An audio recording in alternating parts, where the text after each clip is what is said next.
Apat na siga ang naglalakad sa kalye pero ang tingin nila sa sarili nila ay kinatatakutan sila ng ibang tao.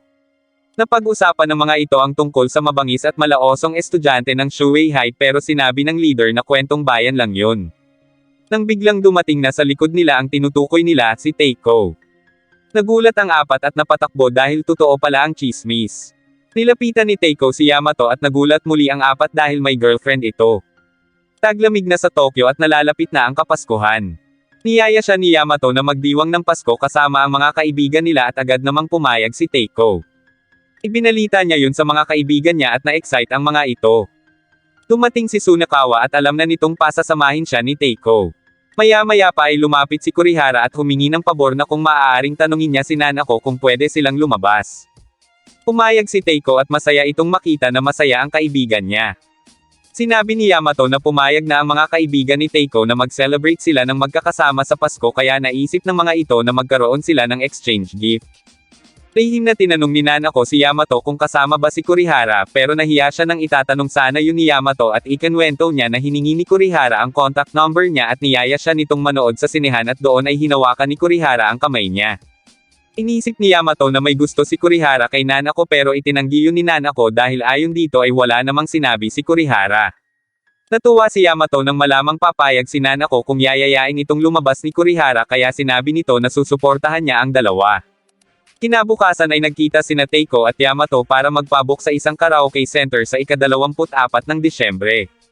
Agaw pansin ang nakadisplay doon na napakalaking Christmas tree na tanaw daw kahit saang silid, sinabi pa ng resepsyonista na sa tuktok ng Christmas tree ay may naiibang star, at kung sino man ang makakuha nyon ay matutupad ang kahilingan na makasama ang taong gusto nila, pero dahil sa taas ay takot ang lahat na subukang kuhanin ang kakaibang star na iyon. Dagdag pa ng babae na maaari nila yung subukan pero dahil nakakasama niya na ang taong gusto niya ay hindi na yun kailangan. Habang naglalakad ay itinanong ni Yamato kung sasama rin ba si Kurihara samantalang si Nanako naman ang itinanong ni Teiko, hanggang sa napagdesisyonan ni Teiko na sabihing may gusto si Kurihara kay Nanako at nais yung yayaing lumabas ni Kurihara sa Pasko. Natuwa si Yamato at sinabing tutulungan nila ang dalawa. Nang dumating ang araw ng pagdiriwang nila ng Kapaskuhan ay namangha sila sa ganda ng lugar at nakita rin nila ang napakalaking Christmas tree doon at sinabi ni Yamato ang tungkol sa kakaibang star na ikinwento ng babae noon. Nang marinig iyon ay natawa na lang si Kurihara kaya natigilan si Nanako dahil inakala niyang magpupursigi yun na kuhanin ang star para lumabas silang dalawa. Patuloy na not to turn off si Nanako kay Kurihara dahil sa pagiging palabiro nito. Nang makita siya nitong nakatingin kina Yamato at Teiko ay biniro siya ni Kurihara na nais na rin siguro niyang magkaroon ng boyfriend. Nagulat si Teiko sa inaasta ni Kurihara dahil akala niya ay nais yung yayain ni Kurihara sa labas. Maya-maya pa ay niyaya na ni Yamato ang mga kaibigan upang pagmasdan ang higanteng Christmas tree, habang namamangha ang iba ay nagkaroon naman ng pagkakataon si Kurihara na lapitan si Nanako at muli nitong hinawakan ang kamay nito, pero binitawan din ng papasok na ulit sa karaoke ang mga kaibigan nila. Niyaya na rin siya nito sa loob pero tinanong niya si Kurihara kung ano ba siya para dito, sinabi nitong kaibigan ang turing nito sa kanya. Sa loob ay nagsimula na silang magpalitan ng regalo. Isa-isa silang humila ng ribbon para makuha ang regalo pero nang si Kurihara na ay diniktahan ito ni Teiko kung aling ribbon ang hihilahin at iyon ay mula kay Nanako. Nakuha pa nitong magbiro sa natanggap niya mula kay Nanako. Sumunod nang bumunot si Nanako at diniktahan din ito ni Yamato kaya galing naman kay Kurihara ang natanggap nito. Pagkatapos magpalitan ng regalo ay kumanta na sila at iminungkahi ni Yamato na si Nanako ang kumanta kaya ibinigay ni Kurihara ang mikropono para magduet silang dalawa. Kinuhanan pa sila ng litrato at napansin na kakaiba ang ikinikilos nilang dalawa pero maya-maya pa ay ibinaba ni Nanako ang mic at umalis kaya agad yung sinundan ni Yamato at sumunod na rin si Kurihara. Nang maabyutan ay tinanong ni Yamato kung anong problema pero nilapitan sila ng apat na siga at niyayang sumama sa silid nila. Dumating si Kurihara pero nang makita ang mga lalaki ay bumalik ito kaya hindi makapaniwala si Nanako. Nilapitan ng lalaki si Yamato dahil namumukhaan niya ito nang biglang dumating sina Teiko at nagtakbuhan sa takot ang apat na lalaki. Napayakap na lang si Yamato kay Teiko habang nagalit naman si Nanako kay Kurihara dahil hindi sila nito nagawang ipagtanggol. Nang paalis na si Nanako ay hinabol siya ni Yamato at sinabing hindi na niya dapat sinabi kay Yamato ang tungkol sa nararamdaman para kay Kurihara, nang sa gayon hindi na ang mga ito nagpupumilit na paglapitan sila dahil hindi naman lahat ay tulad nilang dalawa ni Teiko. Humingi ng tawad si Yamato at tuluyan nang umalis si Nanako. Nilapitan siya ni Teiko at doon sinabi niya na nagkamali siya dahil hindi niya inisip ang nararamdaman ni Nanako. Naiisip nila na hindi nila kontrolado ang nararamdaman ng ibang tao kaya dapat mag-ingat na sila sa susunod. Nanatili pa ring nakaupo si Kurihara sa pag-iisip kung paano ba niya kakalabanin ang mga lalaki gayong nag-iisa lang siya, kaya naisip niyang baka mas lalo lang malagay sa panganib si Nanako dahil hindi naman siya kasing lakas ni Teiko. Hindi na nakapagpigil si Teiko at sinabing may magagawa siya kung sinubukan lang niyang magpakalalaki. Habang naglalakad ay natigilan si Nanako nang biglang tumawag sa kanya si Yamato at sinabi ang ginagawa ni Kurihara kaya agad siyang bumalik. Pilit nitong inaabot ang kakaibang star sa tuktok ng Christmas tree para kay Nanako.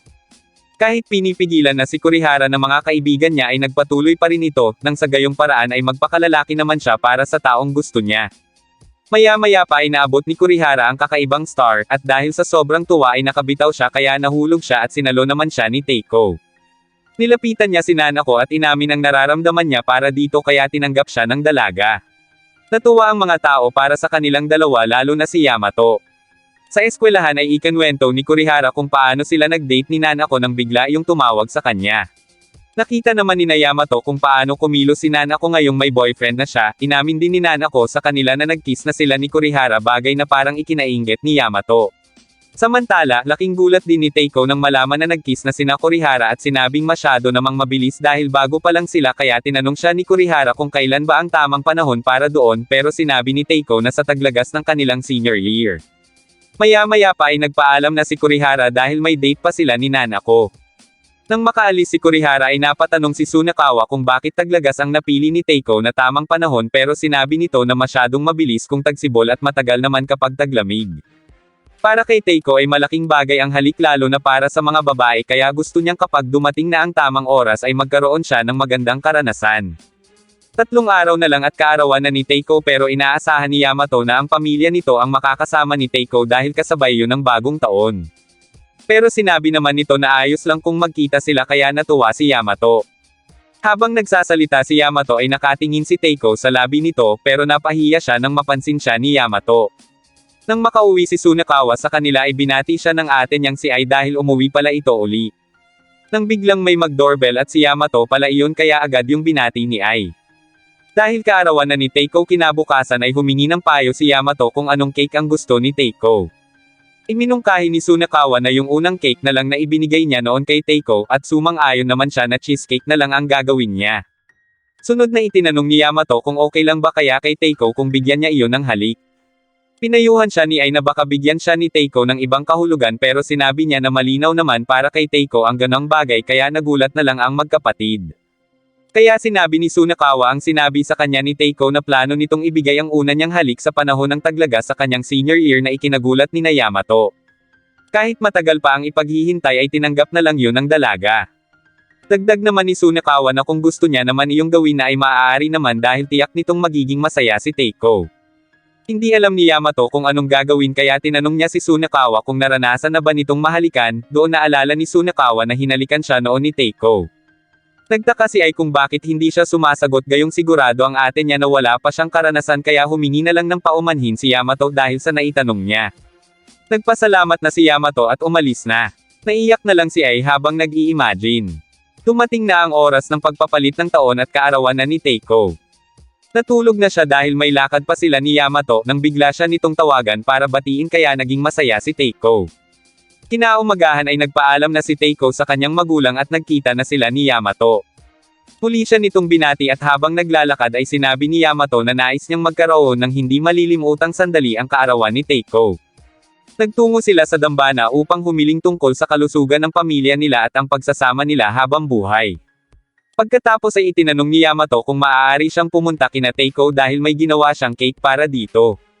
Nang makarating sa bahay ay nadatna nilang madumi ang kwarto niya kaya tinulungan siya ni Yamato na magligpit hanggang sa nagkalapit ang mga mukha nila pero biglang binuksan ng kanyang ina ang pinto para magpaalam na pupunta din ang mga ito sa dambana. Maya-maya pa ay dumating ang mga kaibigan ni Teiko para ibigay ang regalo sa kanya at pinatuloy niya ang mga ito at saka ipinakilala kay Yamato. Masaya silang nagkwentuhan tungkol sa kanilang kabataan kasama si Teiko at kinahapunan ay nagpaalam na ang mga ito. Sinabi ni Teiko na pumupunta talaga ang mga iyon sa kanila taon-taon kaya nung sila na lang dalawa doon ay saka ibinigay ni Yamato ang kanyang regalo. Isa yung maliit na teddy bear na tumutunog kapag pinindot ang tiyan. Napaisip si Teiko kung bakit siya binigyan ng ganoong ka-cute na stuffed toy ni Yamato. Na-cutean lang pala doon si Yamato at walang maisip na may regalo sa kanya. Ibinigay na rin ni Yamato ang ginawa niyang cake na ikinatuwa naman ni Teiko. Kinuha ni Yamato ang kandila kaya tumayo si Teiko para kumuha ng lighter at habang wala pa si Teiko ay napahinga ng malalim si Yamato. Nang masindihan ang mga kandila ay kinantahan siya ni Yamato at pagkatapos ay pinapikit siya nito para sambitin ang hiling ngayong kaarawan. Habang humihiling ay lumapit si Yamato at hinalikan si Teiko pero nang hipan nito ang kandila ay lumabas ito para kumuha ng mga plato. Nagulantang si Yamato dahil hindi pala naramdaman ni Teiko ang halik niya. Maya-maya pa ay dumating na ang magulang ni Teiko at nang makabalik ito sa kwarto ay hiniwa na nito ang cake at pinagsaluhan nila iyon. Maya-maya pa ay nagpaalam na si Yamato para umuwi at muli ay bumati sa kanya si Yamato sa pamamagitan ng text at sa huli ay sinabi nitong mahal niya si Teiko. Nagdiretso si Teiko kina Sunakawa para batiin iyon ng Happy New Year at sa kanyon iniabot ang regalo para sa kanya. Ikinwento niya kung paano nila ipinagdiwang ni Yamato ang kanyang kaarawan. Sinabi niyang ipinag-bake siya ni Yamato ng cake at nang isara niya ang kanyang mata para humiling ay naramdaman niya ang dumapong insekto sa labi niya. Hindi niya yun nakita pero aniya ay sigurado siyang malaking insekto iyon. Sinabi ni Sunakawa na ibig sabihin ay nahalikan siya. Nanlaki ang mga mata ni Teiko at naisip na si Yamato pala yun kaya agad siyang tumakbo palabas. Agad niyang tinawagan si Yamato habang nasa harap siya ng bahay ng mga ito para itanong kung hinalikan ba siya ng dalaga. Hiniling niyang gawin ulit nila iyon ng mas maayos, pumayag si Yamato kaya't nagdikit ang kanilang mga labi. Niyakap niya ito at sinabing magiging mabuti siyang taon para kay Yamato. Iyon na ang pinakahinding hindi malilimutang kaarawan ni Teiko.